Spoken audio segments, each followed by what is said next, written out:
Hello and welcome back to Talking Giants, brought to you by SeatGeek. Eagles 38, Giants 20.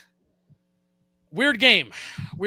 One of the strangest games that I've ever seen, where the final score is the least bit of my concern and a source as to why anyone I feel like maybe could be frustrated.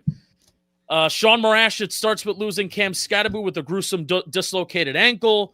It's not confirmed, but he's out for the year. Some of the worst officiating I've ever seen, and it ends with the lead official laughing at the end of the game, which is crazy. And this horrible run defense has reared its ugly head once again. But, Shaun, it's the third year in a row under Joe Schoen and Brian Daboll, where the New York Giants are 2-6. How are you doing? Terrible. Full disclosure, I actually feel, I know this because I can know my feeling, and you saw me here last week. I feel worse right now than I did a week ago when they collapsed and blew that 6-point lead. It doesn't make it's as bad a loss, but just the vibes around this loss, Justin. If you were to play bingo and create a bingo card on the worst possible situation in a Giants loss today, the only thing missing to yell bingo would have been a Jaxson Dart injury today.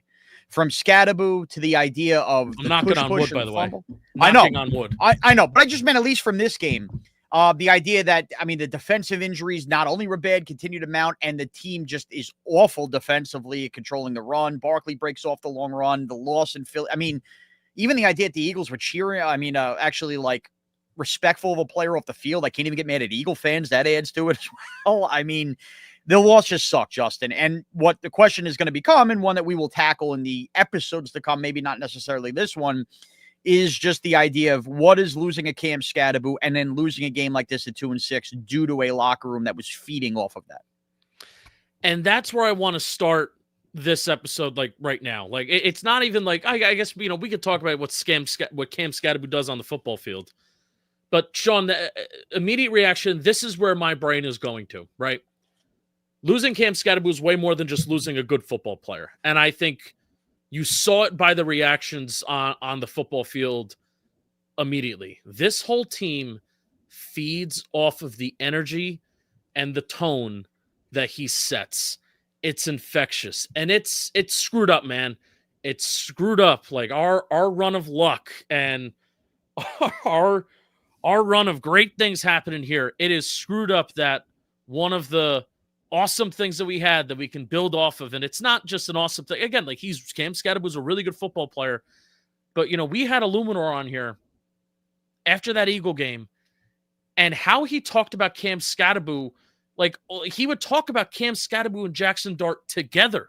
Yes. Now, it wasn't just Dart, and it is Dart that leads that charge and he's the quarterback, but he talked about those guys together. You can sense it. It was real that those two guys set the tone, and I really hope this doesn't gut them. Where Dart and Scat, those guys were the dynamic duo. They had each other's backs. They fed off of each other, like I said, and they were the two guys providing this new energy that wasn't infected by the disease that is losing on this team. And it really does feel like a disease, Shaun. Losing around here feels like a disease. And now Jaxson Dart without Cam Skattebo is basically playing on the 2024 Giants offense, except you don't have Malik Neighbors, which is an awful, awful sentence to say. Yeah, it's still better than the 2024 offense because Jaxson Dart is there, and he's the best quarterback we've seen play this position under Brian Daboll and Mike Kafka. But to your point, who's he throwing to? What is the energy that's feeding off of? And you could see the look on Jaxson Dart's face. This is a kid that's played at USC, Ole Miss, the SEC, the crowds, all the good stuff.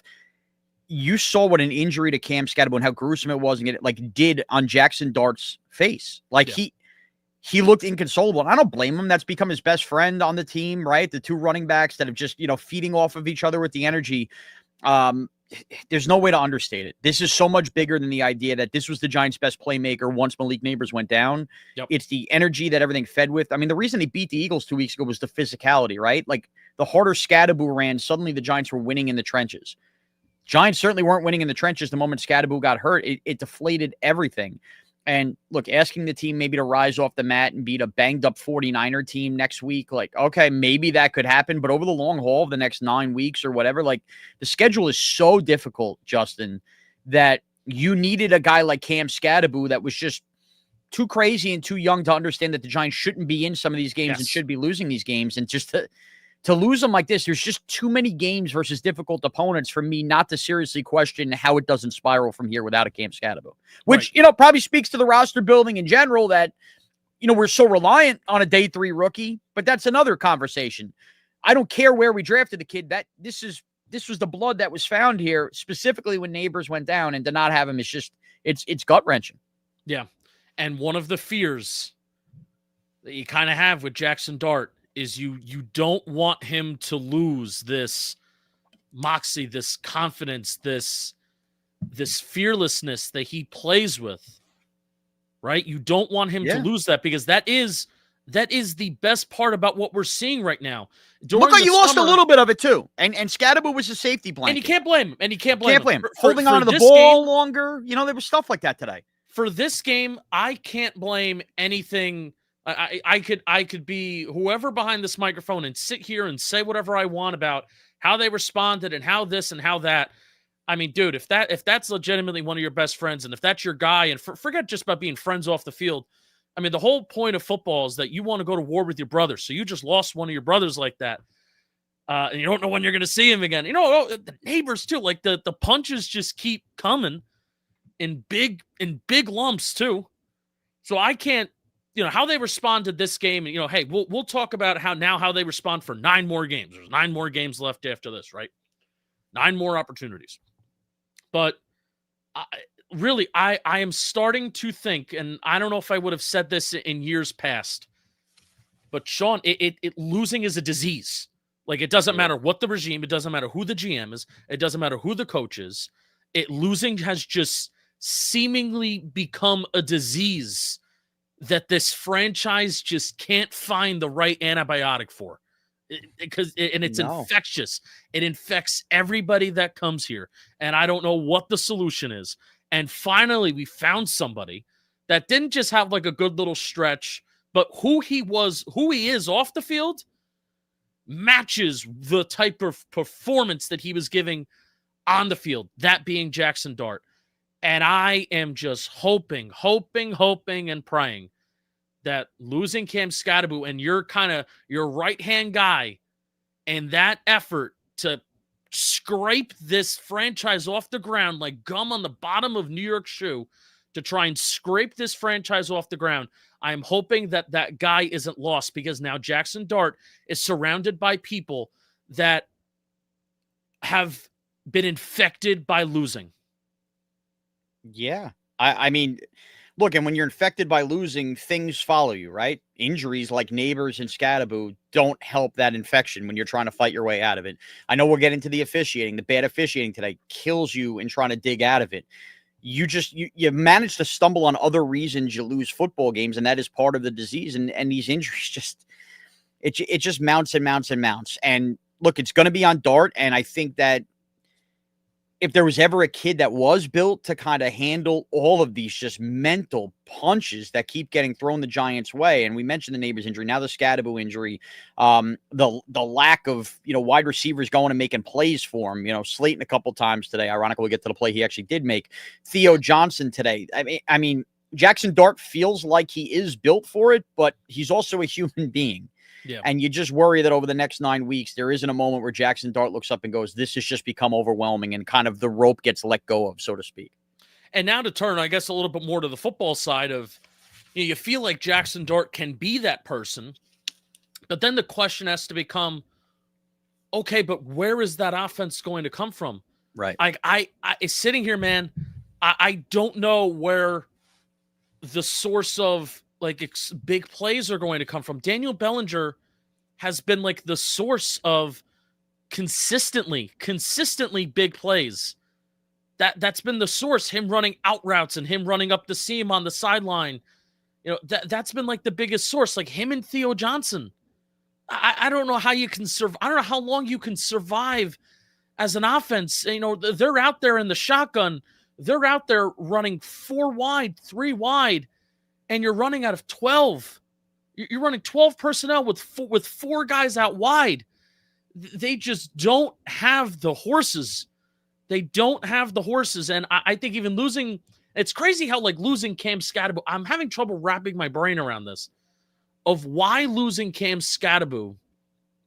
Why do I now suddenly feel so much less confident even in the passing offense?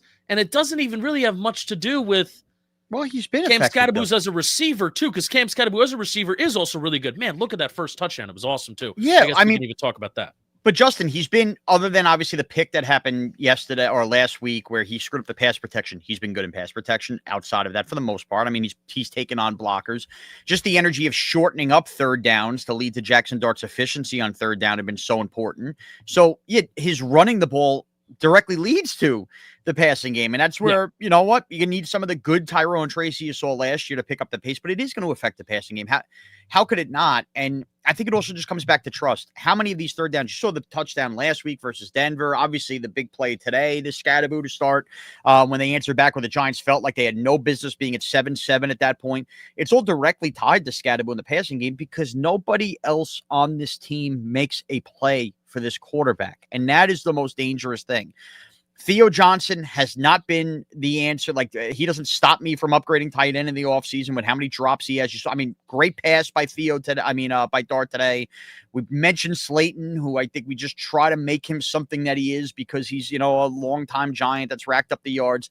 These guys don't make plays for the quarterback, and Skattebo did, and that's why it's directly tied to the passing game, even if he's a running back. I think it's a great point. I think that's it, where it's simply just a consistent, reliable, what you're going to get, and it's somebody that you can go to make a play for you. Where now, outside of Jaxson Dart, who is that guy in this offense that will make a play for you? I don't know. I don't know either. I really don't know. And by the way, again, we're recapping. This is Talking Giants. We're recapping this Giants-Eagles game, and there's more to get into from the game itself. I just want to put a little pin in this part of this at 2-6, knowing now you've also lost Cam Skattebo. I am not stopping myself from upgrading the weapon position at the trade deadline because this season is dead. Because it's about so much more than the postseason. It is about, to me, the quarterback and making sure that this quarterback has viable weapons in the NFL so the rest of his rookie season doesn't go freaking backwards on all the goodwill he's built up.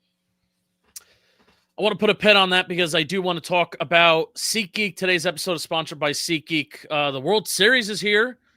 Go out to LA. Go visit our buddy Jake Storielli, who's going to be out there doing some talking baseball stuff. The NFL is in full swing. Go see Shaun Morash at next week's Giant game. Do you have a section where you're going to be at? Or is that private information? It's not private information, but I'm doing something I haven't done in a long time. I'm relating to the blue collar fan. I am going up with Evan Roberts and sitting in the upper tank of MetLife Stadium in the upper deck like a regular blue collar guy. I haven't climbed steps since I've joined FAN's Afternoon Drive, but we're going up there and we're going to sit up there with the old 22. Like an old Justin Pennick game. Oh, and my seats are in 315 that I'm giving to my buddy Noodles this week. And you can join Shaun Morash, you can join Evan Roberts, you can join Noodles at MetLife Stadium next Sunday. And how you can get there, if you use code JMPlayoffs and you go to SeatGeek, you can get 10% off your next set of tickets at SeatGeek. That's 10% off any tickets with promo code JMPlayoffs. Go to MetLife, go see the Jonas Brothers, go to Canada and see the World Series. Make sure your passport isn't expired. Tons of concerts. Go to a Knicks game. So many more events. Thank you to SeatGeek. JM Playoffs for 10% off your next set of tickets at SeatGeek. Okay. I think I'm going to save. I think I'm going to save my thoughts for wide receiver and like trade. I think that's a midweek. Midweek convo. But it was just something I felt like I had to say, Justin, just to kind of like stamp the end of how the hell do you figure this out with Cam Skattebo? You know what I mean? Yeah. You want? Well, I mean, I guess we can even talk about this too. Is Jalen Hyatt even on the team next Sunday? So about 3 hours ago, I thought he's got to be the move because you're out of elevations for little Jordan Humphrey. And then obviously you probably figure Ray McLeod's going to start getting these elevations as well. Yep. But I have to be honest. While my lean is yes, like that's the move. I don't know now, dude. Like Skattebo's going to go on IR. So you're seemingly going to use elevations on Turbo Miller. You're not going to sign him to the active roster, I would think. So maybe there's not a need to waive him. Also, I mean, let's just where the hell was little Jordan Humphrey today? You know, he had that big game 2 weeks ago. Now it's back-to-back weeks of being completely invisible. So I am anti-Hyatt, and I am not trying to make it out like I want Hyatt on the team. But is little Jordan Humphrey even earning? You know, I was stunned at how absent he was today for me to waive Hyatt now. Yeah, I think Dable talked about at halftime that they need to win more contested battles and more contested catches, and I thought that was like a nod Keely to Ringo just like own him today, right? And that was the it's tough to again with Cam Skattebo going down, and at the time the game was close and the Giants defense was awful. You know, I didn't love the early series of events where it was like a 3rd and long, and there was a screen that was thrown to Theo Johnson. So I don't think this is the game to rip apart the game plan and everything like that. But still, Keely Ringo's out there. I understand Quinyon Mitchell's out there, but you have Keely Ringo out there who Adoree Jackson was out. So Keely Ringo is the worst of the worst backups that they have. I would have liked to see like any of those guys be attacked a little bit more than they were. But again, it takes wide receivers winning actual routes and then having the trust that they can catch passes and not having Darius Slayton give up on balls in the middle of the field. You know, which I don't want to act like little Jordan Humphrey is this, is this revelation, but like what we're talking about little Jordan Humphrey doing is simply just being put in a situation to just go up and have a contested grab. Like that's it. It's not. We didn't see one of that. And I can't think that Dart wasn't looking for him. There was a couple of those plays where he held onto the ball forever. Again, tape will tell, and we'll all go through the old 22 as we do every week. And I'm sure we'll see some of that. But I honestly, I think the most unsexy thing to talk about that was obvious today was where the hell was little Jordan Humphrey? Yeah. All right. So before we put Cam Skattebo to bed, that topic to bed, you know what? One thing on the Cam Skattebo, though. Yes, because this might segue to what we're going to talk about, too. Two things. First and foremost, this whole memo about the hip drop tackle. Yeah. I mean, where has it been? Now, I know other fans have complained about this, but from a Giants fan point of view, that's an illegal tackle that happens on Cam Skattebo. There's no place for that in the game. It has been taken away from the game, and yet we're ignoring it. And number two, I'm going to say it. I don't care if anybody disagrees. His foot on the hip drop tackle gets stuck in the grass. And I have been such a proponent of this, how overrated people and overblown people make this MetLife turf situation. The Giants always have a ton of injuries on grass. Just remember that when you bitch and moan about the MetLife Stadium turf. And I'm not saying it's a perfect answer, but these injuries because of football happen on grass all the goddamn time. Yeah. Okay, now carry on. It kind of just seems like even I was even watching the game with somebody today, and they were like, and not really a person that watches football a ton, and they were like, are injuries happening more? And I'm like, I don't think it's the fact that injuries are happening more and more. I think it's the fact that these brutal injuries are happening more and more. Yeah. Like, I mean, dude, I almost threw up today. I'm not going to lie to you. I sat here. There have been so many times people have brought up gruesome injuries while I'm watching the game, and I'll be like, oh, I missed that. They stood there, and I guess it was because of Cam Skattebo's reaction, where he's hitting his head, and he puts out his hands to be lifted back up. The guy was going to walk off a shattered ankle. It almost and you're sitting there looking at it, and you're going, wait a minute, his foot's the other way. I almost threw up all over myself. I felt horrible for him. He's a psychopath. He knew. He put his hand on his head like he knew that something was wrong. Right. But that crazy motherfucker still asked to be picked up. Picked up? I know it's horrible to laugh, but it's true. Like, this guy is a full-blown nutcase. Yeah. That's how you know I was throwing up in my den. He's just going to be picked up. And dude, I do want to mention this too. What a savvy on that post wheel, the touchdown catch that he had. What a savvy move to, do that, to cut inside, cut out, put out that swim move, and it puts an Eagle defender right on their ass, and then that's how he's able to cut it back out to the sideline. I mean, Tom Brady thought it did a good job breaking it down in the moment too. It's such a smart, savvy move by a rookie like that. That's a veteran move to get yourself space, get yourself separation like that. He's been a really good receiver. I think he's only had like one fumble, and like if you're a rookie running back, what do you got to do? You got to be able to prove that you can pass block, which, hey, I know that PFF grade is shit, but we don't really care about those. Really, nobody really cares about those. But there's been no disaster Cam Skattebo pass blocking moments that I can really remember. He's taking care of the football, and if you could do those two things, you have a great opportunity to go on the football field and contribute, and that's exactly what he's done. Yards after contact, he's brought a physicality. He's brought an element of receiving ability as well. When he gets out in space, obviously he's dangerous too because he sets a tone. So gonna miss you, Cam Skattebo. And I think the main thing, if the Twitter doctors are right, Shaun, I think the main thing is they got to treat the infection, and if they can avoid that foot getting infected, then I think he'll be in a good spot. He'll probably have to get like a couple different surgeries and things like that. Sure. And knock on wood that, and by no means am I making this a good, this is horrible. And I'm worried about the Giant locker room and everything. Horrible. If I could possibly find any silver lining at all, you know me, Justin, I try to find the positives in anything. Any silver lining, it would be that if the Twitter doctors are accurate, this is an injury, as gruesome as it is, that is more about bone, displacement, all of that. That stuff heals. You should be ready for week 1. And if you were a naysayer of Cam Skattebo, this guy's going to be out of the league in 4 years, right? Like, how many people have you heard say that have tried to throw cold water on the style in which Skattebo plays? In what is becoming a lost season, wins and loss-wise, maybe less tread on the tires and shots to the head the last 10 weeks end up being a positive for, like, when the Giants are actually, we expect them to be good and competing for playoff spots beginning next year. Maybe. Again, very small silver lining. I'm just bringing it up to say he doesn't need to be running his head through a wall the next 10 weeks on a team that's going nowhere. Now, this officiating, and you mentioned the hip drop tackle. Jesus Christ, this officiating. So one of the things with the hip drop tackle, I did a good amount of like thinking about this and looking into it during the offseason, because I think they announced the ban of the hip drop tackle during a particularly slow part of the offseason. So it's illegal. You can't do it. Right. But they never called on anybody. The only thing that they're going to do is just fine a player his game check, $20,000 on Wednesday or Thursday. That's the only thing they're going to do. That's the only thing they're going to do. And as people's careers could be borderline altered. Great plan. How scummy the league can be with their players, with the amount of fines.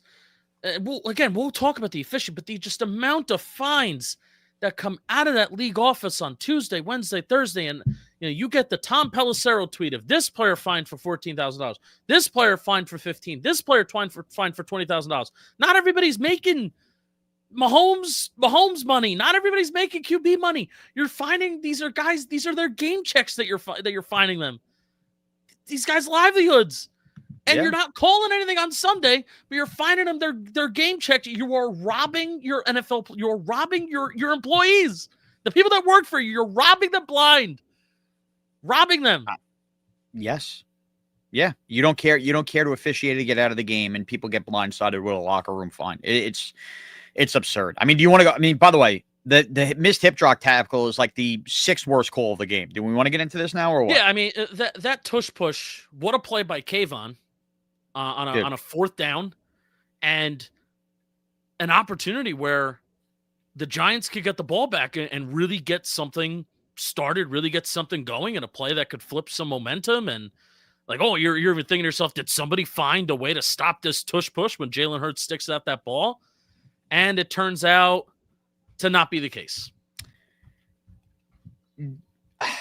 I want to word this the right way because I understand I don't want to sound like a whiny baby, and I can be a whiny baby. The Giants had plenty of reasons why they lost this football game. Their defense stinks. Shane Bowen stinks. We haven't even gotten to all of that. The injuries in the secondary, which we knew coming in, only got worse today. And you're playing guys that were on the Jets practice squad on Monday. Like, I get it. I get that this was going to be a difficult task in Philadelphia. I understand. The deck was stacked against the Giants today. What cannot happen, though, in the NFL, when you take the field versus an opponent, I don't give a shit who the better team is, who the worst team is. Officiating cannot get in the way of outcomes to the point of blatant suspicion in today's day and age in sports the way it did today. And I'm not telling you I think the refs were on the take. Hear me out. All I'm telling you is in the week we just had in sports, you think the NFL could have had a discussion with the referees on Friday and Saturday and said, listen, this weekend, above any others, the antennas are going to be up on professional sports with all the gambling, on our league, with all the gambling and everything. Just get the calls right this week. Like 50-50 calls, put the flag in the pocket. A simple conversation I think needs to be had. Instead, we went the other way on the field in Philadelphia today. Like, things that didn't make sense. And if the tush-push play You don't know how to officiate it, then ban the fucking play already. Enough is enough because you miss false starts on it every single week. And in this case, this is not a tush push for the end zone. The whistle for forward progress on this play, and don't tell me I'm wrong, I rewound it 50 times, happens once the ball's in Kayvon Thibodeau's hands. So don't tell me the intent to blow the whistle. The nature of forward progress, Justin, then don't count the yardage moving forward. Like they keep pushing him forward. You can't call forward progress there. You can't. And if you're going to call forward progress, the whistle cannot blow after. And don't give me the nonsense about the field goal where the whistle blew as it's about to hit the post. It's a completely different play that had nothing to do unless you think the freaking energy from the whistle caused that field goal to blow. The Giants were simply robbed that point of 7 points. The Eagles go in and score. It's like a whole nothing. I was pro keeping the tush push. We saw the full start a couple weeks ago. I'm out on it now. If you don't know how to officiate, it's ridiculous. The Giants actually get a turnover on the play. And what happened to ruling plays turnovers on the field and letting the replay dictate for you because all replays are equal? You didn't have to say the whistle stopped forward progress. The whistle didn't even blow until he had it. That is bullshit. Absolute bullshit. By the way, complete swing of points there, right? Also, from that moment on, then you have the stupid play right after that drive when the Giants get it back, the block in the back that was brutal. All of this leads to Skattebo, and that was I know, Justin, you and I were talking pre-show. That was the other play I forgot about. All right, ridiculous soft call. All of that leads to the Skattebo injury. And it's not like the refs wanted Skattebo to get hurt, but maybe Skattebo doesn't get hurt if the officials call those two plays right. It's not that kind of play in that kind of scenario in that kind of time. Like a whole butterfly effect happened. But then furthermore, at the end of the half, when again, the Giants defense doesn't need the Eagles to come all the way down. They could have done their job. But Mailata jumps, and you call a neutral zone infraction on Kayvon Thibodeau. Again, handing the Eagles another 7 points. And then thinning it all out, all the other bullshit we saw, the Corey Black penalty, pardon my French, I don't care. Then Darius Slayton finally, for once in his career, makes a play on a football, and you call offensive pass interference. I'm lumping these all in to say this. For as horrendous as the Giants look today, and for everything injury-wise that went against the Giants today, the Eagles were handed 14 points off not even 50-50 calls. Like unbelievable. Mailata and the fumble on the fourth one. That's 14 points headed to Philly and 7 points taken off the board on the Darius Slayton play on 4th and 11. That is a 21-point swing in a game that was determined by 18 points. Now, does the game play out differently? Of course. It's not just a simple trading. I understand that. But all I'm saying is for all that went wrong with the Giants, if the game is simply officiated properly, there's a chance that this game's a one-score game after all said and done. You can't ask teams where guys are getting hurt and dragged off to the ambulance to play in a sport where the referees don't even know the rules. It's insane. That was insane today. When is forward progress stopped? Is now my question. Isn't like it's with the whistle. When is the play over? Whistle, but they will say they will call intent to blow, which is the biggest bullshit on the planet. Because players can't hear your mental intent. It is blowing the whistle. Also, you're not supposed to be able to stick the ball out unless it's the goal line forward. Remember, they were explaining that. And you know how you know it was bad? When Dean Blandino was on a TV broadcast, essentially laughing at how poor the officiating was. And these are guys that want to defend them. When Kevin Burkhardt actually utters these words, he's the lead play-by-play guy for Fox. I got to be honest with you. I have no idea what the hell is going on right now. Like, your lead Fox broadcast in the NFL thought your officiating was embarrassing today. You know, Eagles don't need to apologize. Certainly we would take the bad calls if they were handed to our way, but that was absurd. The Giants, for as depleted as they were, had to actually play the officials. And I know we've said that before. This felt like it was on another spectrum. Intent to blow.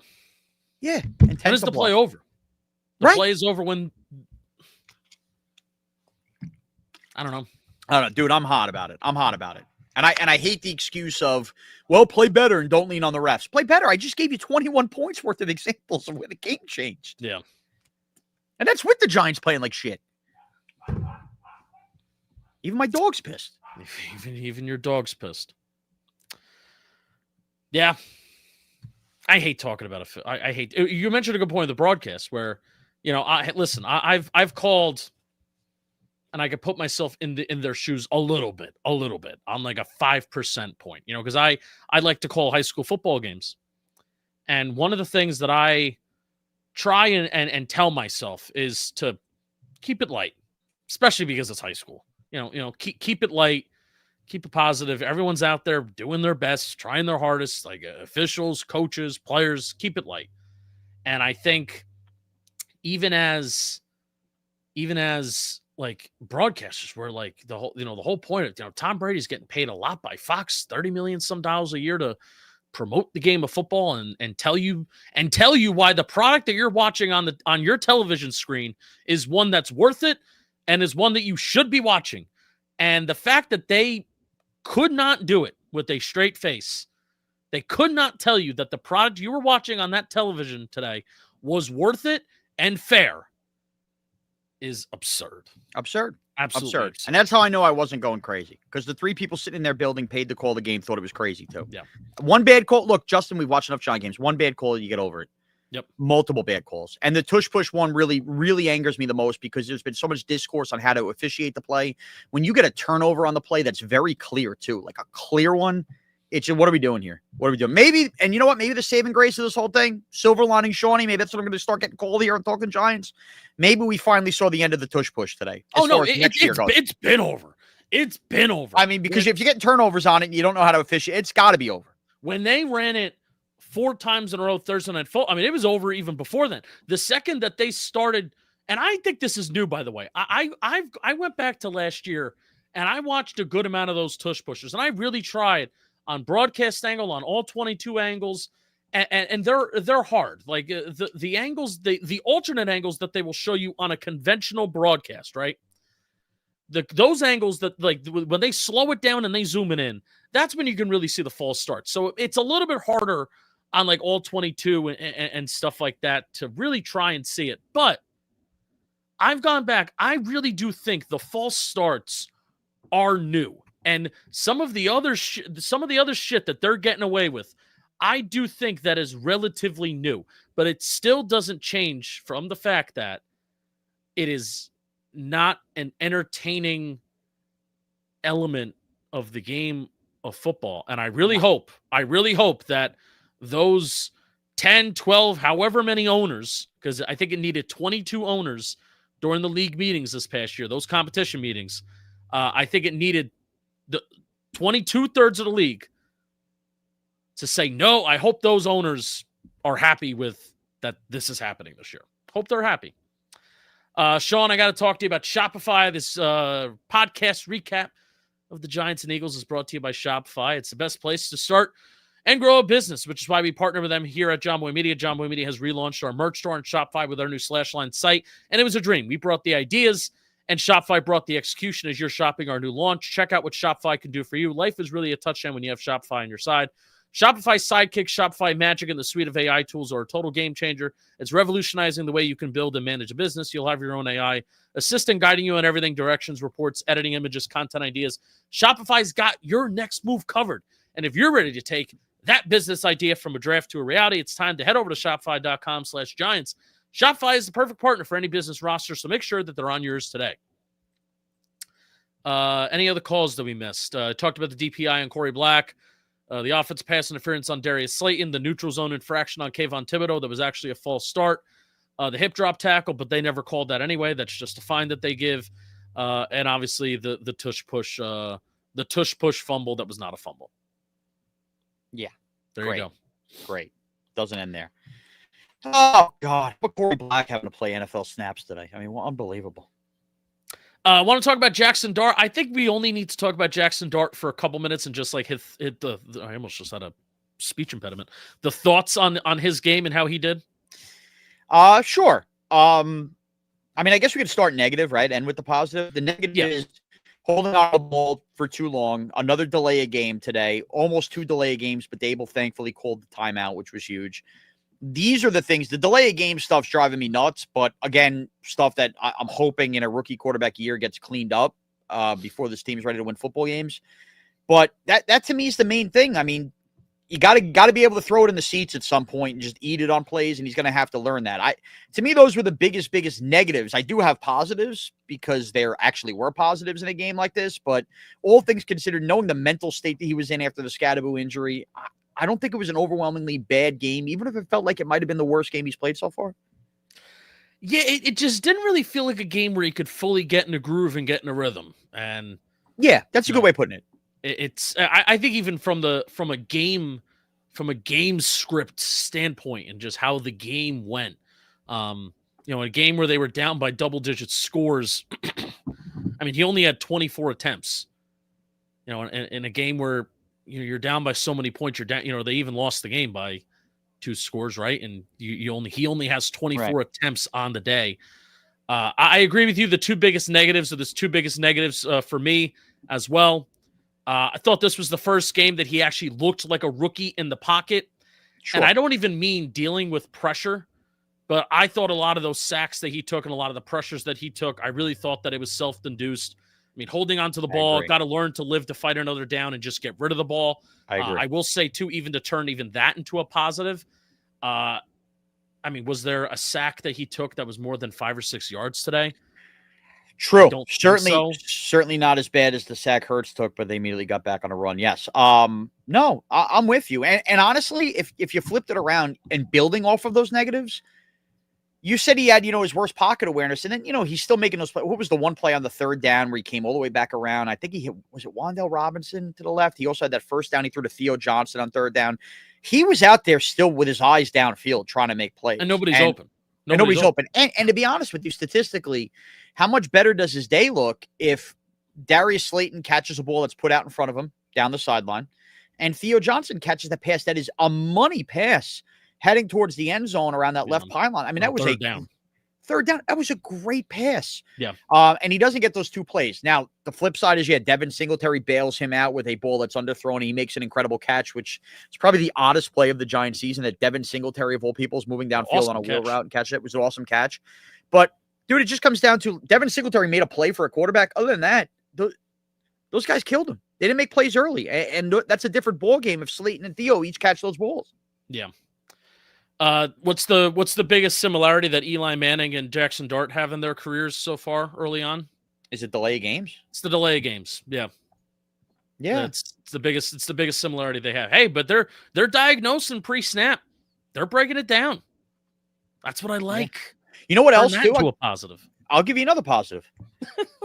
He almost did it a half yard short, but it was early in the game. The slide.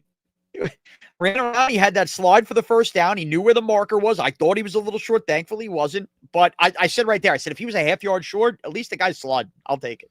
And that was another third down, too. Yeah.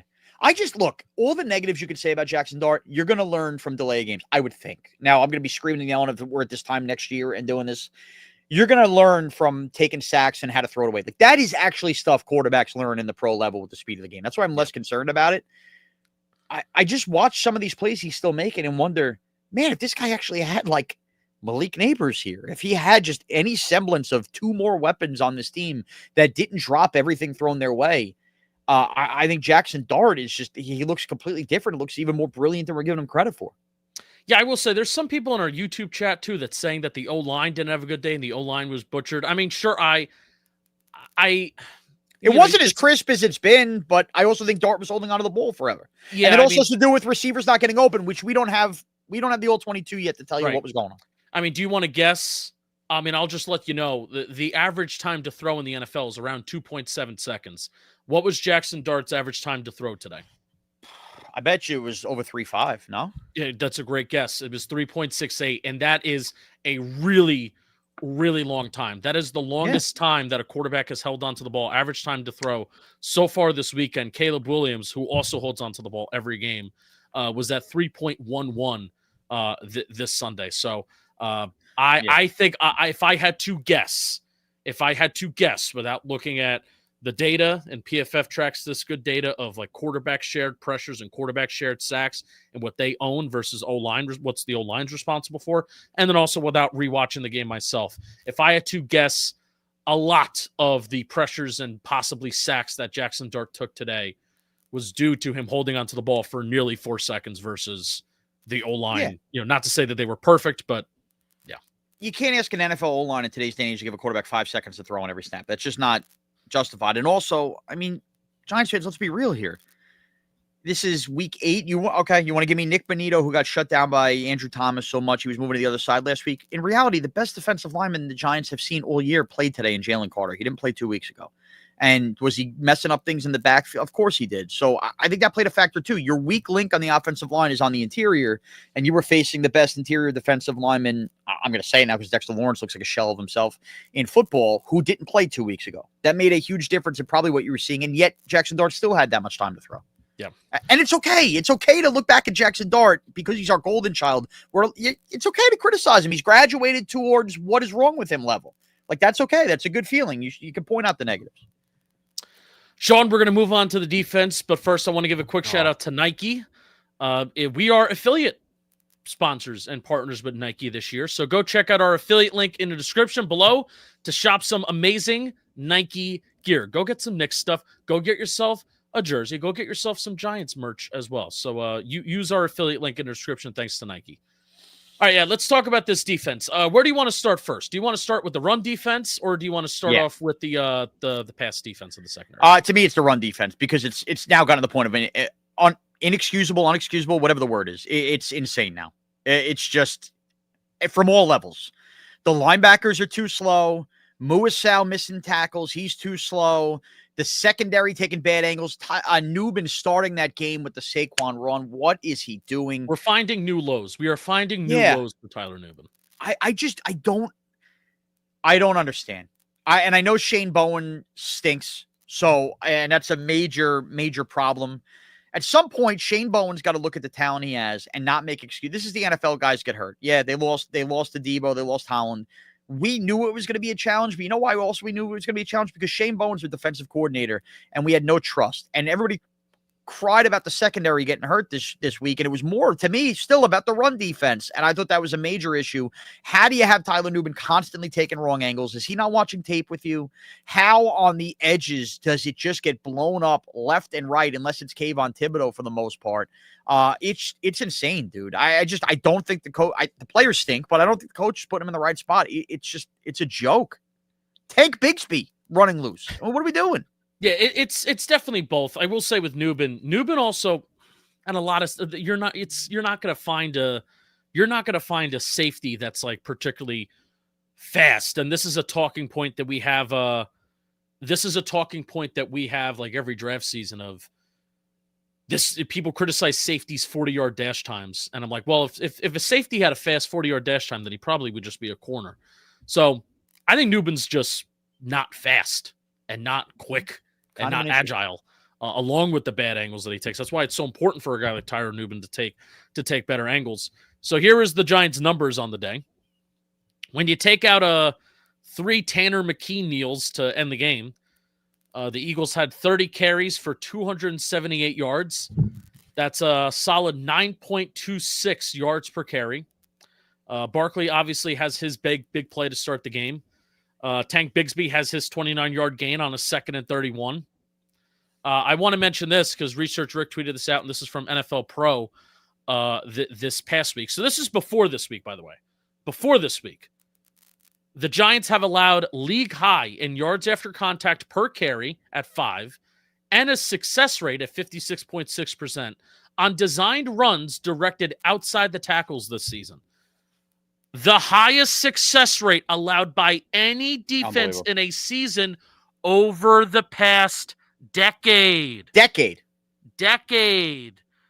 New York Football Giants are becoming a historically bad run defense. And guess who has decided to not do anything about it over the last 3 years? Joe Schoen, Brian Dable. Joe Schoen.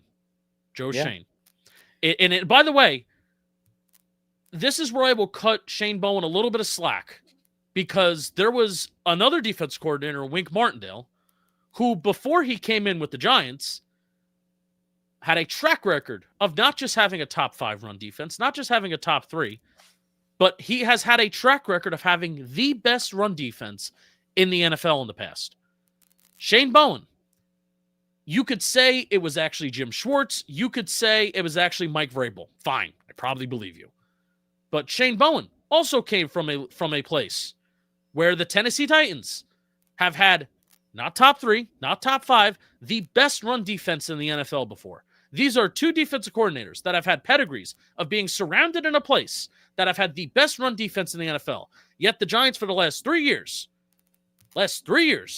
have had arguably the worst run defense in the NFL, and now it's getting to a historical level of being bad, where all defenses have to do is just simply run away from Dexter Lawrence, challenge these linebackers to go sideline to sideline, which they cannot, challenge these defensive backs to make plays on the run, which they cannot, especially without Paulson Adebo, challenge these safeties to take good angles, which they cannot, and you will have success if you do that. And the Philadelphia Eagles finally did it on a consistent basis. Yeah, and that's the problem, right, Justin? This is like not a one situation fix in the offseason. Well, the first situation is obviously the defensive coordinator, but yes, very much part of the problem too. Very much part of the problem. And with all due respect, the linebacker play, as bad as Moore's some of his angles have been, this run defense has been bad with Micah McFadden in the past too. So I don't think him coming back is necessarily a cure-all, though, he's fine at getting downhill and making tackles. The safety play, you're seeing what Holland has covered up at times. You're talking about 4 layers of problems here. And then, of course, it doesn't help when Deonte Banks has to play all the snaps and he doesn't know how to take an angle. I don't know what the right answer is, but the problem is it's more than one answer, and that's just atrocious. And I will just say, if you're looking for a summary of firing Shane Bowen and maybe making a move like that in season, which, of course, they're not going to do because the moment Brian Daboll does that, he then has to play the rest of the year with no other scapegoat outside of Shane Bowen, so that's not going to happen in season. But, dude, is there anything more deflating to a defense than getting the sack that Brian Burns had and forcing a 2nd and 31 and immediately on the ground? I mean, the Eagles are basically giving up on the drive when they turn the ball and handoff on 2nd and 31. They are basically waving the white flag with a lead on a drive. And you allow not Saquon Barkley either, Tank Bigsby to take off and run like that with no answer, missed tackles. I know Muasau had a bad play on that too. That, to me, play that on loop in the Giants facility when discussing whether Shane Bowen should have a job or not. Yeah. How the hell do you give up a 2nd and 31 run on that situation? I mean, this is part of the disease of losing, which if we, go back to what we were talking about at the beginning, it is plays like that is the disease. How does that manifest itself? Right there. You do something so great. Brian Burns gets his 10th sack of the year, which, if I haven't watched, the Broncos game and find out how many sacks Nick Benito has, but I think that should lead the league.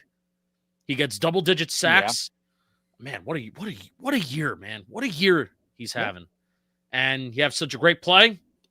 And, you probably don't come back and win that game, but, it's a positive play, and you could possibly carry it over and give your offense the ball back, and instead, no. You would have got the ball back and got called for offensive pass interference anyway. But yeah, I get your point. So, oh god, what a deflating loss. Here are and this is where we could talk about the secondary a little bit. But I do want to talk about one more thing before we wrap up. I also want to talk. There's a Jaxson Dart quote that the beat reporters put out. That kind of goes along with what we were talking about in the beginning, which we'll end off with. But today's episode is sponsored by Hims. Confidence shouldn't be complicated. Through Hims, you can skip the guesswork and get access to care that actually fits your lifestyle. Straightforward, stress-free, and designed around you. Through Hims, you can access personalized prescription treatment options for ED like Hard Mints, SexRx plus Climax Control if prescribed. Hims offers access to ED treatments options ranging from trusted generics that cost 95% less than brand names to Hard Mints if prescribed. This isn't a one-size-fits-all care that forgets you in the waiting room.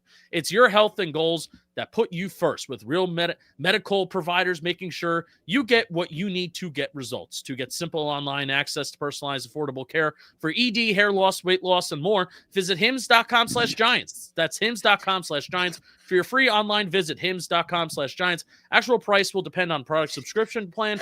Featured products include compounded drug products, which the FDA does not approve or verify for safety, effectiveness, or quality. Prescription required. See website for details, restrictions, and important safety information. What are you laughing at? ED is no laughing matter. I know. I'm sorry. Because in the midst of this, because you were going to bring up a Dart post-game quote. So I just went to go find all the post-game stuff. And Pat Leonard put out the Kayvon Thibodeau post game with Brian Burns. So for all the talk about these guys quitting, boy, they certainly don't sound like that, at least in this. Are you aware of what was said post game? No. Okay. Kayvon Thibodeau was asked about the tush push fumble, and his explanation, and the ref explanation, sounds like some bullshit to me. To which Brian Burns next to his locker said, "You'll get fined." Thibodeau then follows up with, "Sorry, that was a great call by the ref." I only say that to say, after getting your ass kicked like that, at least those guys are on the same page of feeling like they were jobbed. You know what I mean? Like they could have some levity to that because it was so absurd. Yeah. Also, there's a quote from Saquon Barkley that's pissing me the fuck off right now. Okay. Pardon my French. Tell me about it. Mike Garafolo tweets, and this, I don't have he has the audio, but I'm not going to play it. Ask Saquon Barkley about the difference in vibes between this Giants game and the first one the Eagles had. And he offered this up. For sure, we definitely saw how they celebrated when they beat us. You know what, dude?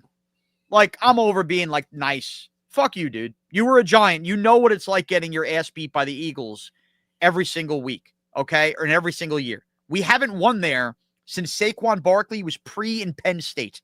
Oh, no, that's not accurate or close enough, right? When was he? Actually, yes, it is accurate, okay? That was the last time the Giants won in Philadelphia.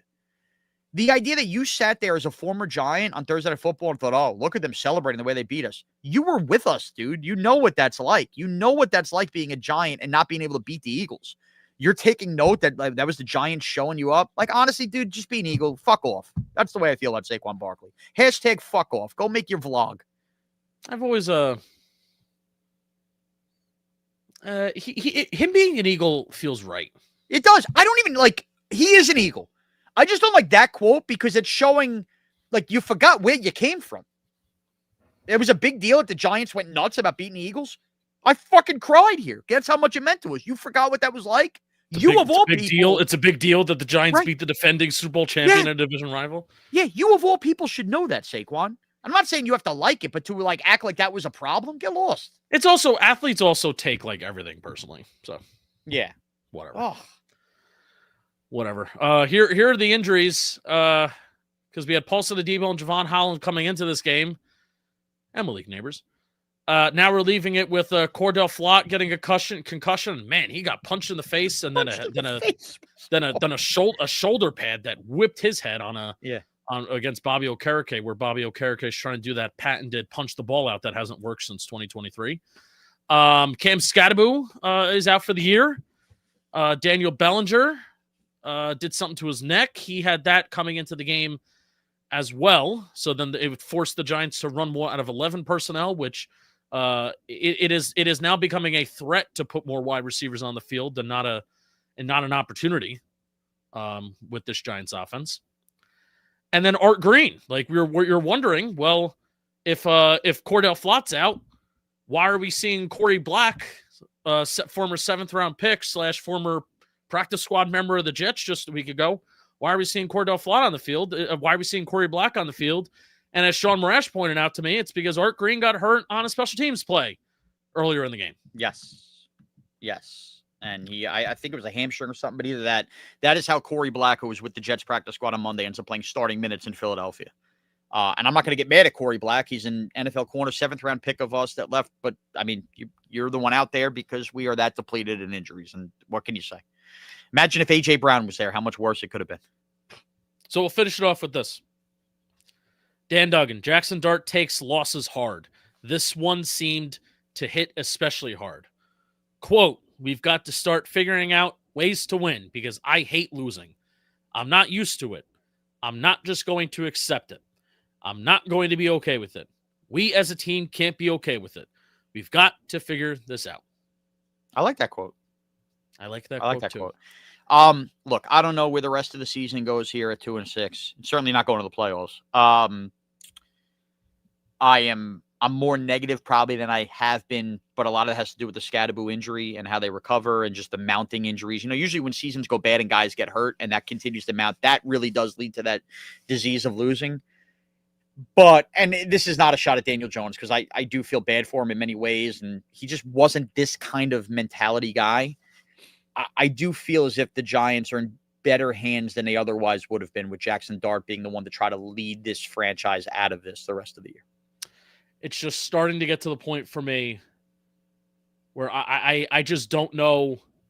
I agree with you and I believe you, and I believe in Jaxson Dart, but then there's I'm looking around here, and who is going to be the answer? Who is going to be the guy that you're going to go to? You know, third and eight, the game's on the line.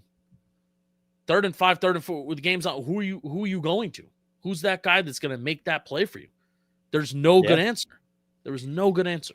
There isn't, which is why I think it's something that I'm sure you're going to touch on midweek. We could touch on going forward. I'm not giving up on trade deadline buying of receivers based on record. I think it's about so much more than that. And frankly, if I was this regime, and I don't know what's being thought about anywhere, I don't know who thinks they're safe, if they are, whatever. Why would you care about picks you may not be a part of if it means trying to make this quarterback look the part to save your job the rest of the year? Now, that we may not like hearing that as fans, but something to consider. Would that even involve, like, are you just talking about 5th round, 6th round pick? Or dude, what I mean, swap? I mean, if the season keeps going this way and the Dolphins come off first and they go, you know what, we want a 2nd and next year's 4th for Waddle, I'm giving up my 2nd round pick in that case if I'm Joe Shane. Okay. I'm not saying you have to agree with it. I'm not saying fans have to agree with it. I don't even know yet. I'm just saying, I think from fans, there's 2 things at work here. A general manager and a coach that are probably in a hot seat, although we really don't know what's going on behind the scenes here. You have an owner that's unfortunately very sick. Like, there's a million things that are going on behind the scenes. So take that away from it. I'm just saying, from a general manager's point of view, and just the idea of, you have lost your 2 top weapons for this quarterback. The last 9 weeks of the season is not just about the playoffs. It's about setting this quarterback up to have confidence that 2026 could potentially be a playoff year for this team. Having Darius Slayton, Theo Johnson drop balls the rest of the year as your top 2 targets, not exactly a recipe for setting the quarterback up for success. That's all I'm saying. Yeah. See, Brian Dable at the end of the game I thought that he was going to commit murder. Like, he had violence in his eyes. Can we all admit this about Brian Dable? Even if you don't like him, today he had every right to be pissed off the way. Oh yeah, 100%. You know what I mean? 100%. I know some people get sick of the rants and sick of the screaming and yelling. Like, I don't blame him today. All right, I think that's everything I want to bring up. Here's what I also want to bring up, because we got a good amount of people watching this YouTube stream. Why don't you leave a like on this video? I appreciate everybody watching, because guess what? From here, it may get nasty. It may get dirty. It may get not fun. So leave a like, stick with us. I appreciate everybody, even through the losses. Come listen to the Talking Giants. Come react with us every Sunday, because we're still going to have fun with it.